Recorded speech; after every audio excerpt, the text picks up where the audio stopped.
1 Kings 10. The Queen's Visit and Golden Shields. The fame of Solomon's wisdom spread across the ocean to the Kingdom of Sheba, modern day Ethiopia or Yemen. The Queen of Sheba arrived in Jerusalem with a massive caravan of camels, carrying gold, jewels, and rare spices. She didn't just come to look. She came to test Solomon with hard questions and riddles. Solomon answered every single one of them. When she saw the temple, his palace, the food on his table, and even how his servants were dressed, she was totally breathless. She told the king, "The report I heard in my own country was true, but I didn't believe it until I saw it with my own eyes. The half was not told to me." She gave Solomon 120 talents of gold, that's about 4 tons, and in return, Solomon gave her everything she desired. Solomon was now so rich that he made 200 large shields of hammered gold. Silver was so common in Jerusalem that people treated it like ordinary rocks. He had a throne made of ivory and overlaid with pure gold, with 6 steps guarded by 12 lions. It was the most magnificent kingdom the world had ever seen. The next chapter, 1 Kings 11. The Heart That Wandered. This is the sunset of Solomon's story,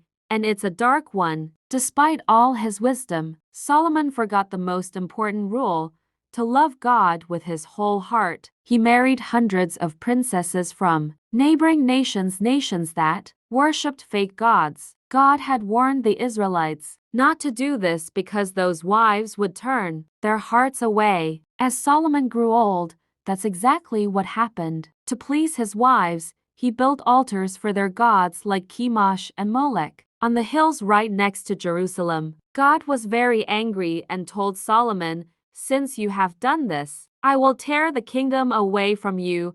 Because of God's promise to David, he wouldn't do it while Solomon was alive, but he promised that Solomon's son would lose most of the tribes. God also raised up adversaries to trouble Solomon, including a brave official named Jeroboam. A prophet met Jeroboam and tore a new cloak into 12 pieces, giving Jeroboam 10 of them to show that he would one day rule 10 of the tribes of Israel. The peace of Solomon's reign was over, and the kingdom was about to split in two.